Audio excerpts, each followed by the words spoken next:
Okay, good morning, everybody.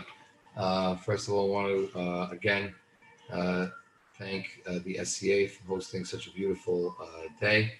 Really, it's dedicated in honor of the community's selfless medical professionals. They're really working day and night. And also, may our learning merit the Refuah Shelemah of the dear founder of the SCA, Stanley Chera, Shlomo Ben Shoshana, as well as all of those who have fallen ill. If anybody has anybody that is ill, please say the name now before we begin. I'm just going to scroll down. Could everybody give me a thumbs up that you can hear me and thumbs up that you can see the Manishtana on your screen? Could I get the thumbs up? Thumbs up. Good. Everybody's got thumbs up. Good. David Batash, I love how you got the coattail. You can see me or no? Give me a thumbs up. Yeah. Thumbs up. There you go. Beauty. Okay. Elliot Dweck, super duper. Could we get a super duper? Let's go. There we go. Danny. Okay, shout out to my father. He's here. Hadid. Okay. So let's start. So my goal is, again, they told us to keep the classes to about a half an hour so that we can keep the flow. I'm going to go a little bit over because I just want to, but feel free to leave at 10 o'clock to your next class. My goal today is to give you Divrei Torah to say at your Seder table. So what I want to do is, give everybody a second. You can either get a pen and a paper. What I do recommend also, if you have your phone next to you, you can go to the notes section of your phone and type out just the notes. I'm going to make it very simple that there could be questions and answers so that you can share. My goal is I have 3 specific Divrei Torah to cover. If there's time, I'll do a 4th and possibly a 5th. But again, I think that it's very important that everybody knows and recognizes that even though we are, we're definitely in tough times, we need to show more resolve, and we need to be even more prepared for this year's Seder than in any other years before. But Makom, as our Chazal tells, Makom she'en ish, shtadel lihiyot ish. In a place where no one is there, you got to be the man. You got to be the ish. So the way that speaks to me in this time is, okay, maybe the person who's used to saying the Divrei Torah Seder is not going to be there. Or maybe a person is going to say, you know what, I'm so depressed, I'm down, I'm not going to open up and be able to get Divrei Torah for the Seder. No, this is the year that you double down and you say, I'm going to have Divrei Torah for the Seder. So hopefully I can help you with that. And we're going to start with something very famous. We're going to start with the Manishtana. So I'd like to read the Manishtana very quickly with you. Manishtana halayda hazen mikol halelot. How is this night different from all of the other nights? So let's pay attention to what the Baal Haggadah highlights for us. Shebechol halelot anu ochlim chametz umatzah. Halayda hazeh kulo matzah. Usually we can eat chametz or matzah. Today just matzah. That's number 1. Number 2, shebechol halelot anu ochlim sha'ar yerakot. Every single other night we will eat any vegetables we want. Halala hazeh maror. Shebechol halelot anu metabelin afilu pam achat. Halala hazeh shtei pamim. Usually we dip once. Tonight we're dipping twice.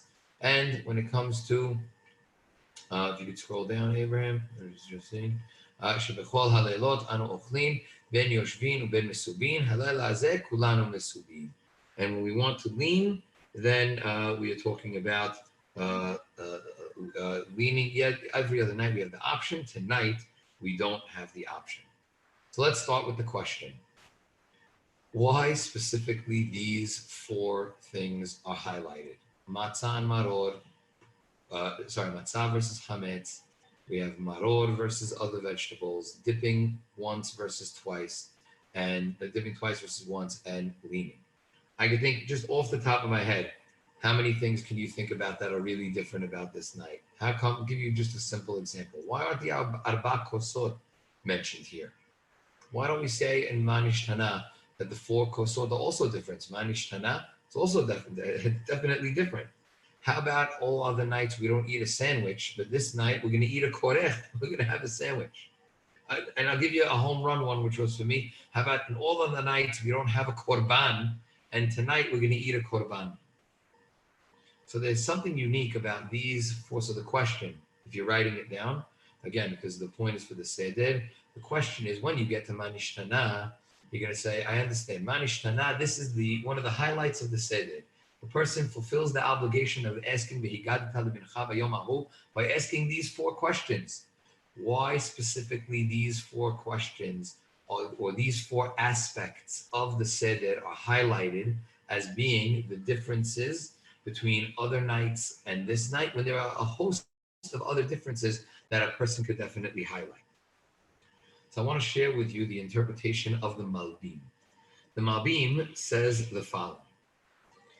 The reason why these aspects were highlighted out of the and chosen for the Manishtana is because there is a starting point and an end point. Meaning, to be a little bit further, to be a little bit clearer, there is a negative, or let's say something that was going wrong, and it has a partner in the positive. We'll start with the matzah. Hametz is the negative partner to matzah. That hametz symbolizes the shi'abud, the bondage. And matzah, while it has two faces, it transitions us from the shi'abud, from the bondage, to the redemption. And the matzah also takes us on that journey from being slaves to being free. The same thing with the maror.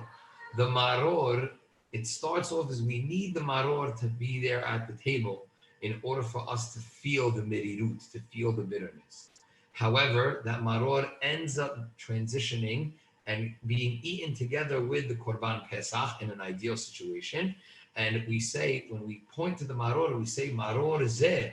What we end up talking about is how the maror, yes, our lives were bitter, but right now, we need to highlight it with using the maror, but right now, we've transitioned through the Seder and we've now become free. The dipping of the maror is directly against the merirut and the metikut. Why do we have two dippings? Because again, and then you see in item number 3, we are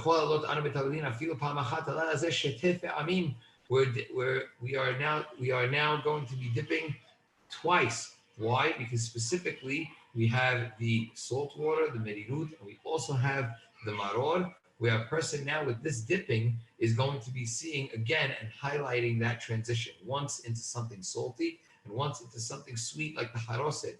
Granted that we shake it off, but again, that second time transitions from merirut to metikut. And finally, heseba, leaning, which is very clear to see in this case. When we see with this night, why are we highlighting that we usually we don't lean? It's an optional, and now this night we're leaning. Because again, the part of the major theme of the night is to say we were once locked in bondage, and now we are coming out to be a free nation. How do I represent that free nation?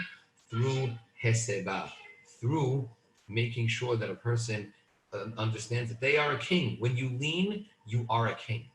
So what's different, really, why the Manish Tanas, if we can crystallize the answer of the Malbim, we'll reiterate the question. Question again, why are these things highlighted by the Manish Tana, by the Baalei Haggadah? There's so many other things that are different this night.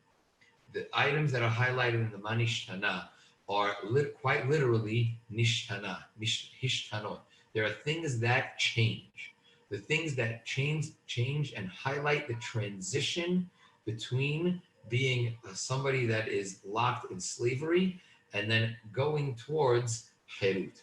We see that contrast with the hametz into the matzah, and the matzah having the two faces of shi'abud and geula. We see that with the maror as it being just a bitter herb and then being eaten in the Korban Pesach. We see it with the two dippings, as first we're going from salt water, then to haroset, which highlights our journey from tears to sweetness. And we also see it from the transition of heseba, of saying that we need to, throughout this night, you must make sure that you are acting like a king, and that is what is different. What's different is our highlight of making sure that we go from slaves to shi'abud, from shi'abud to geula. Before we just move on, just in this Devat Torah, if anybody can digitally raise their hand if they have a question, Abraham will unmute you. If anybody has just a question on this, or we can move on to the next Devat Torah. I'm scanning, I don't see anybody. It either means that I did a good job or a very poor job at teaching it, but I think it might be good. Okay, very good. Excellent. So we will keep going. Abraham, you can take down the Manishtana for now. And now we can see everybody. Thank you. Okay. So now that's the Devar Torah number one. So again, I hope everybody, either you have your pen and paper or you have your phone next to you. That was the Devar Torah number one. You could possibly say at the Seder, it highlights Manishtana. I'd like to go to another very famous aspect of the Seder, Keta, of a paragraph, and that is the paragraph of Ma'aseh B'Rabbi Eliezer. You all remember it. We'll sing it a little bit. Ma'aseh B'Rabbi Eliezer B'Rabbi Yehoshua B'Rabbi Elazar Ben Azariah. It's coming back to you now, right? We're getting in the mood, right? So when we see, so what is this story? We see these great, very, let's, time is short, so we're going to go a little quickly. It's, here we go. Thank you, Abraham. Yavducha Amin, beautiful. So we see it over here. Ma'aseh B'Rabbi Eliezer, B'Rabbi Yehoshua, B'Rabbi Azar Ben Azariah, B'Rabbi Akiva, B'Rabbi Tarfon. We see these great rabbis. Amongst them, right, we see the famous Rabbi Akiva, Rabbi Tarfon, Rabbi Azar Ben Azariah. Shayu Mesubin B'Bnei Barak. They were sitting and they were eating in Bnei Barak. Again, it was the Leila Seder. Vayu Meseperim B'Yitziat Mitzrayim Kol Oto Halayla. They were telling over the story of Yetziat Mitzrayim the entire night.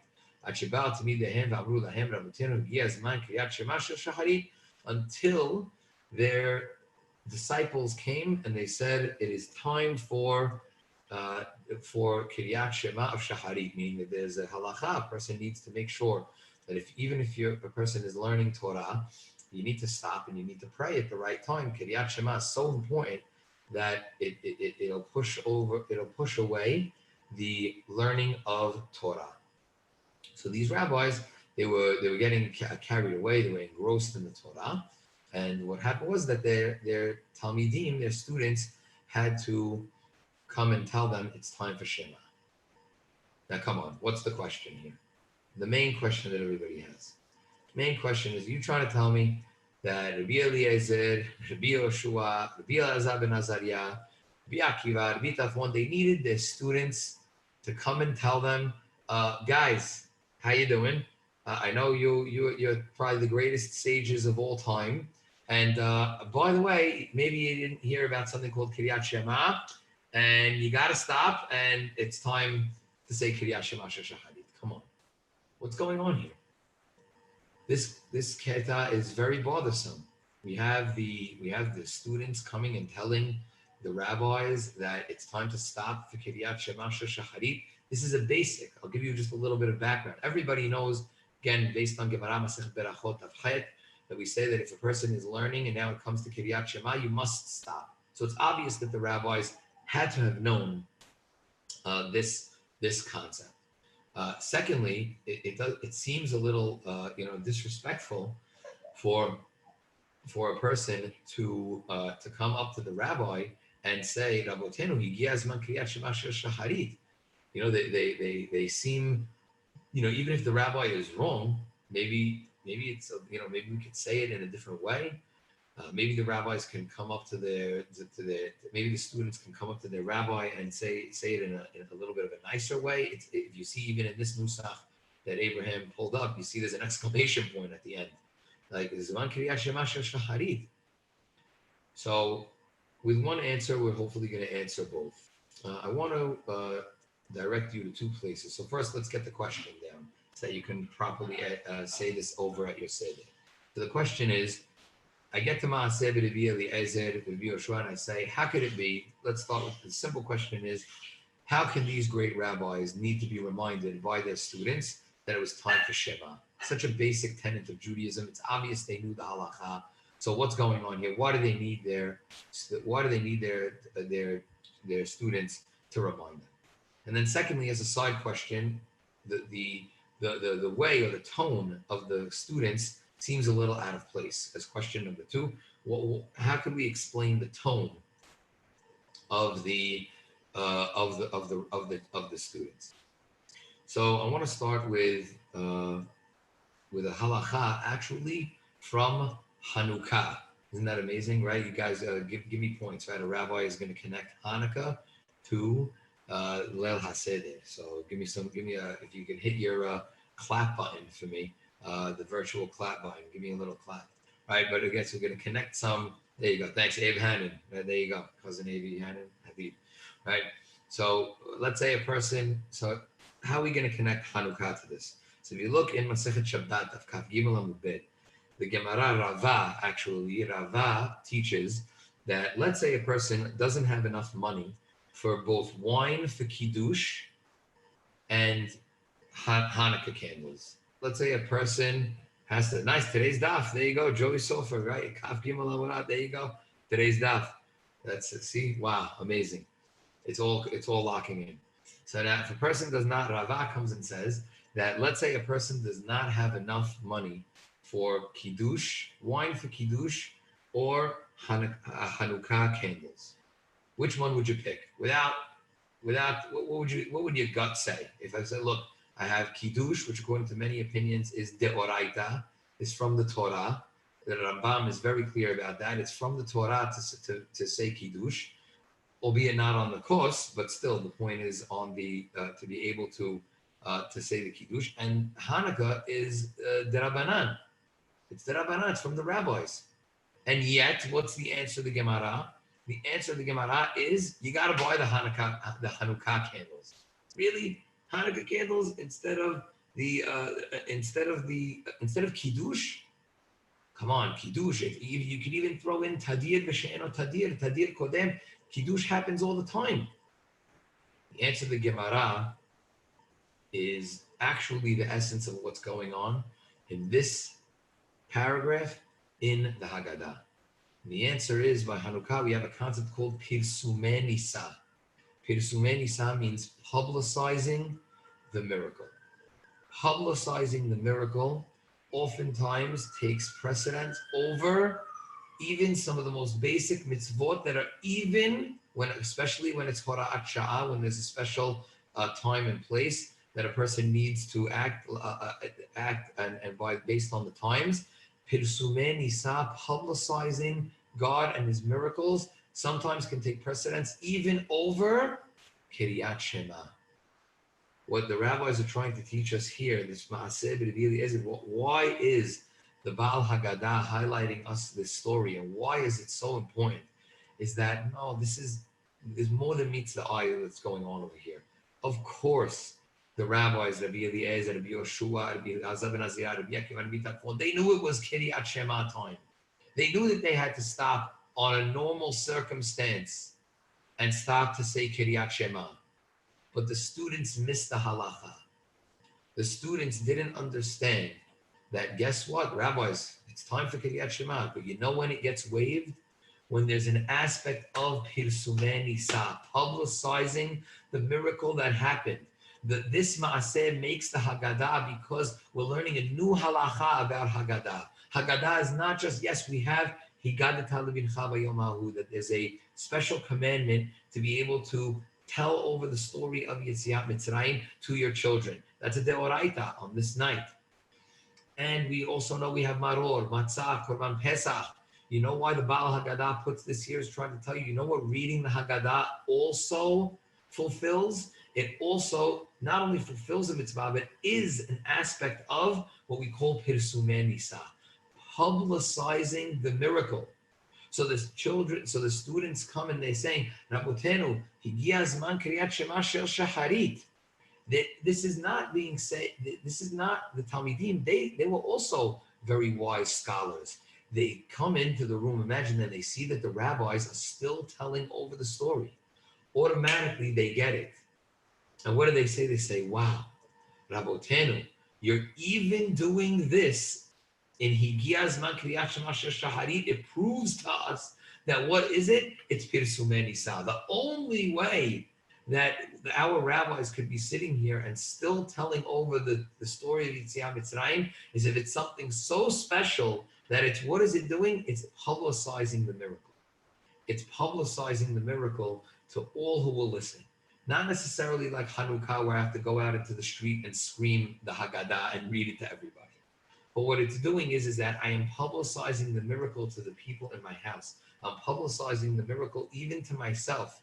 I gave a class earlier this week. I don't know, some of the people might have also been there that are here now, but we said that the halacha states in Shulchan Aruch, Siman Taf Ayin Gimel, that, and again, it applies to this year. And that was one of the more powerful parts of the class that we gave, was that, and I never understood this halacha. The halacha is that, let's say, and I said, when is this ever going to happen? The halacha says, let's say a person doesn't have, a person has to say the story of Yetziat Mitzrayim to his children. Let's say he doesn't have children. Says, okay, then to the people in his household. Let's say he doesn't have people in his household. Okay, so then he tells it to just him and his wife. Let's say he's alone. Is there a mitzvah for a person to say the Haggadah if he's, God forbid, having a seder alone? Who would ever think of having a seder alone? I'm reading this halakha, I'm saying it can't happen. Unfortunately, look around us. This year, there may be people that have to be alone. But maybe unfathomable. But yet, what's the halakha? Amazing halakha. Thinks of it too. It says you have to tell the story of Yetziat Mitzrayim even to yourself. Why? I think it's encapsulated in this paragraph because of what we call pirsumei nisa. Just to bring it home, we could also say that if you look at the Gemara, also tells us about the aspect of Hallel.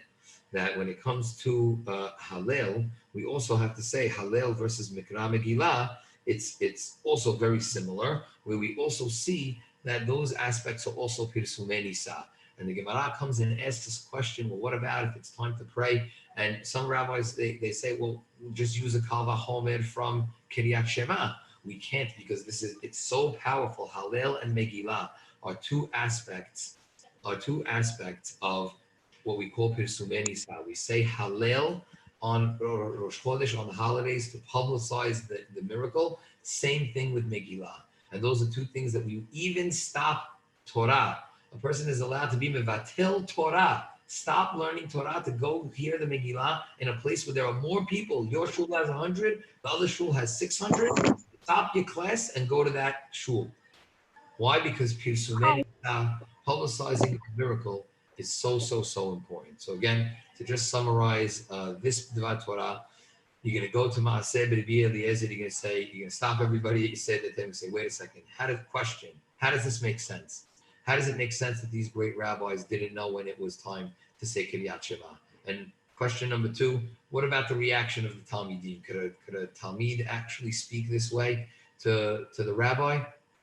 So no, it's not. It's more than meets the eye. Really what's happening here is that the Haggadah is a very special, this paragraph is teaching us a very special aspect of the Haggadah, the aspect of publicizing the miracle.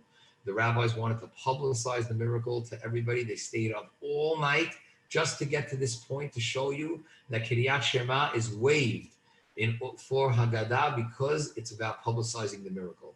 The Talmidim saw this, and right away, this statement is their reaction to seeing this Rabbotenu. Wow, Higia Zman Kiryat Shema Shacharit, ... And what are we still doing? We're still saying the Haggadah. Now, this was the aha moment of the Talmidim, that they said, now we get it, and now we understand that this aspect of the Haggadah is about Pirsumei Nisa, publicizing the miracle. I'm going to stop for another minute, and I'm just going to scan the crowd if there's any questions, comments. Anybody who would like to share something just about this, and Abraham will unmute you. Okay, good. We have a crowd that's taking it all in. I'm very happy. Okay. We have time here. It's 5 minutes to 10. Again, I said the next Dvar Torah is going to take us over 10 o'clock.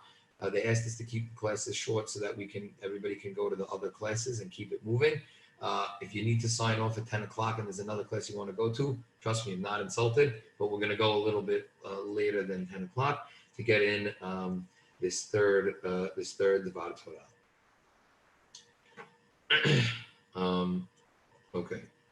So, the next Dvar Torah that I wanted to say is about the concept of, and I think that it really applies to this year as well, is the concept of Korban Hagigah. Korban Hagigah is each and every year, what a person has to do is they were in the Beit HaMikdash, was they would have to come and bring the Korban Hagigah to the to sacrifice it, and literally Korban Hagigah means Lahgog. Lahgog means to celebrate, and there were two different aspects of the egg that I wanted to highlight. One that I shared last week, but and the second one that I want to just build on. Um, the point is as follows: come to the Seder and we see everything is a play, and we're acting things out on Leil HaSeder. So we have a Korban Pesach, which is the Korban of the day, and we have Korban Hagigah. Any Korban Hagigah was from Lashon Lahgog. Hogeg means to rejoice. And again, I'm a Tawil, so how do I rejoice? Always with some lachme, always with some meat, right? So I don't know about you guys, 3-day holiday doesn't faze me. I'm loving it. I'll tolerate maybe some dairy under some other circumstances. I'm the guy that sneaks the kibbeh in anyway, if there's dairy. But okay, so Korban Hagigah, the way that you rejoice, Lahgog, means you have to eat the meat of the Korban. The Korban Hagigah was a Korban Shlamim. We're not going to go into Korbanot, but Korban Shlamim was you would eat the meat of this Korban. So that was also an obligation. So we have, and the rabbis wanted to highlight that there was the Korban Pesach, which was for Leil HaSeder, and then there was also Korban Hagigah. We have two different aspects. Once again, if I had to ask you, what would you use to commemorate Korban Hagigah? I think the last thing anybody, especially, and it's not a rank out to our community, it's actually a shevach, it's a praise. The last thing anybody in our community would use is an egg. God forbid, lo alenu bar minan. People, what do we associate an egg with? An egg, God forbid, lo alenu, is when a relative passes away. The seudat havra'ah, a person is handed. We even do a little toss or a plate pass of the bread every single day of every single Shabbat of our lives to make sure that we're not commemorating that a person. Oh, you think I'm an avelut? You're putting the bread in my hand? You can't do that. So now what are we going to do? And what's the thing that a person, God forbid, eats with the bread? It's also the egg. Why do we pick the egg? Or it used to be the custom back then to use lentils, because an egg is circular and it doesn't have a mouth. Anybody ever play Pac-Man? So I used to play Pac-Man when I was a little kid. So Pac-Man is a circle, but Pac-Man has a triangle cut out. And every time you move Pac-Man, what does he do? He's moving his mouth. So the reason why we have the egg is closed. It doesn't have the pizza cut out like Pac-Man has. Because why? To symbolize there's no mouth. If somebody passed away in your family, what do we have to do? Quiet. The first thing we hear if somebody passes away, Baruch Dayan HaEmet. Hashem, you know the truth. I don't know. I could feel bad. I feel terrible. I could ask questions. I ask the questions internally. We don't yell and say Hashem is not fair. So what a person is saying, so that's why we use the egg. So wait, the egg is on the Ke'ara? Egg is on the Seder table? How can we have the egg on the Seder table? The egg is supposed to symbolize death, Chas v'shalom, or it's something that we use with death. So that's the question, right? So again, let's just go back again. I want to make sure everybody's prepared for the Seder. We gave two nice divrei Torah. I thought they were nice for the Seder, and now this is number 3. Number 3 is when you're going to get to the egg. Again, some of you sneak the egg early. All right, I know it's okay, right? You're getting hungry, tired, right? So you sneak the egg a little early. Want to say it? Not a problem, but find out when you get up to the egg, you can say, "Hey guys, come on, this egg, Zecher the Korban Hagigah. What's the pshat? It doesn't make any sense." And you can go into that whole thing that we said about it being in the Beit Avil. So I want to share something in my rabbi's Haggadah, Rabbi Yitzchak Mersky. He's amazing. He should live and be well to 120, and he should stay safe. He's in Israel. He's feeling well. But again, he says the following. Back then, a lot of people knew this, but we don't know this concept because we don't raise. Not too many of us raise chickens and raise eggs.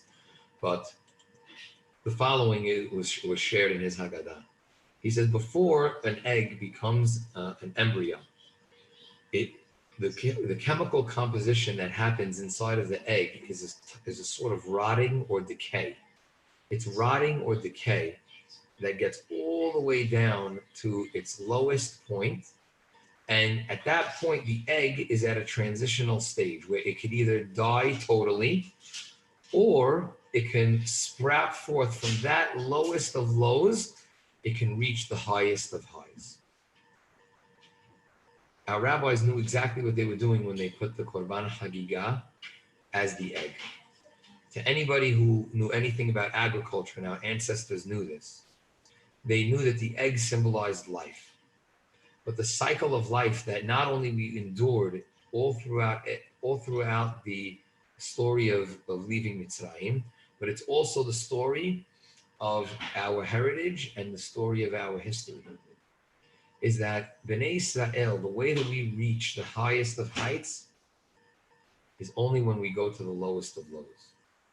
Bnei Israel, as our rabbis teach us, were on the 49th level of Tum'ah. 49 is 7 cycles of 7, which shows completeness. The complete life was in the depths.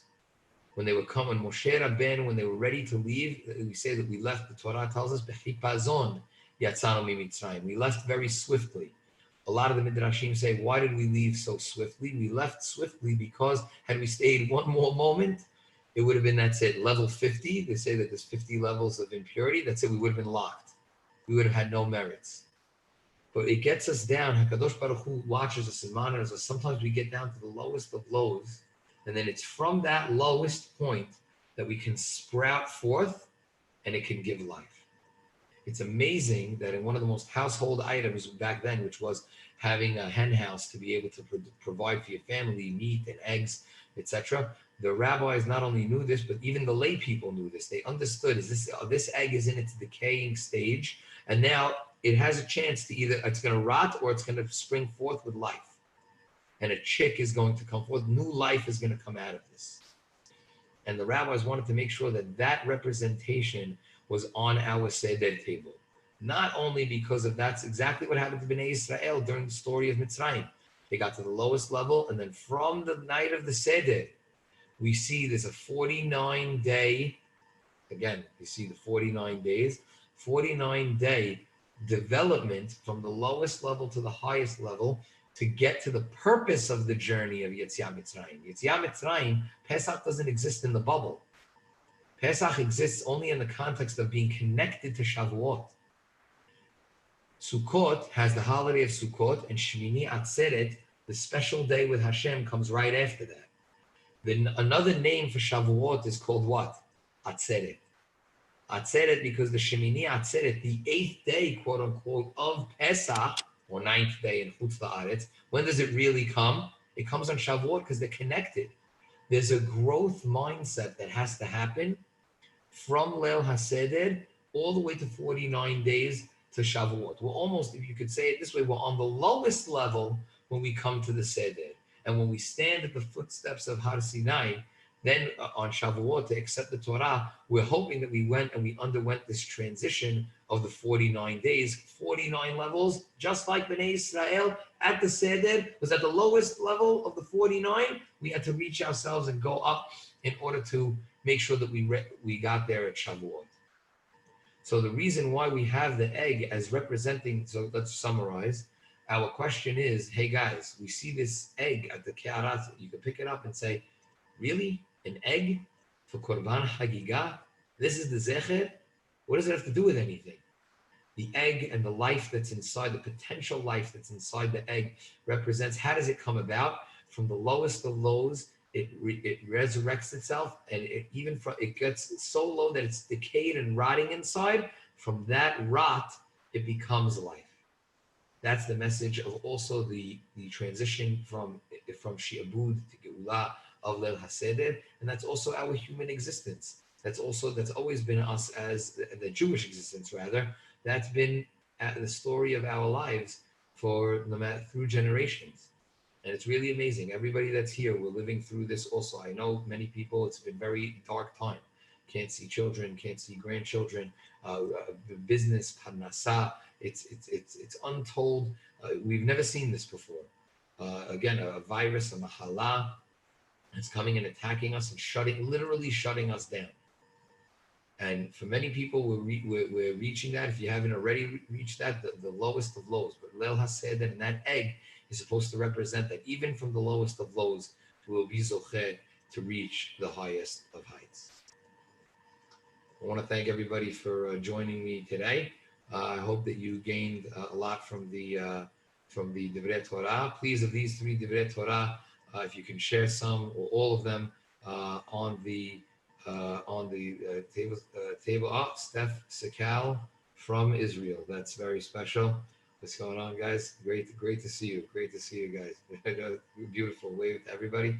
If anybody, again, we'll Divrei Torah. And again, wishing everybody a Chag Kasher Sameach. He's wishing Rabot. Okay, wait. Yes, we have a question. Yes, sorry. The cows, Kavod. Small question. Yeah. So I know that we all say that Bnei Yisrael left on the 49th level of Tumah, but didn't they go or at least start to go up to the 48th, 47, 46 once the Makot came, once Moshe came into play? How come? Were we that bad that we stayed on the 49th? Like, didn't we get a little bit better? Right. So I think so. Look, I'm always about a guy that says that I don't want to put any people down. And who are we? There's plenty of Gemarot that says the generation of the Midbar was really on the highest level. In the context of that Divrei Torah, they're saying that no, that they were on the lowest level even to that moment, and the proof that they actually use is they look and they show you that right away at the at Kiryat Yam Suf, which was days away. The first test, you could say, right away was nobody was willing to jump in, right? And even Moshe Rabbeinu was trying to say, what should I do? Hashem's like, don't look at me. Tell them to let's go. They solve. That's the that's the that's the point. But again, yes, I think you could work that out. I think, but again, I think they started to go up really after they crossed the sea. That's my personal opinion on that. Thank you. Okay, great. Anybody else questions? We will unmute you. A lot of power with the mute button on Zoom. Okay, guys, great to speak to everybody. Enjoy the rest of the day of classes, and looking forward to seeing everybody. Again, everybody should get a Refuah Shelemah. We should really Hatzalah from Kol Nega or Mahala, and Hakadosh Baruch Hu should heal us all. Amen.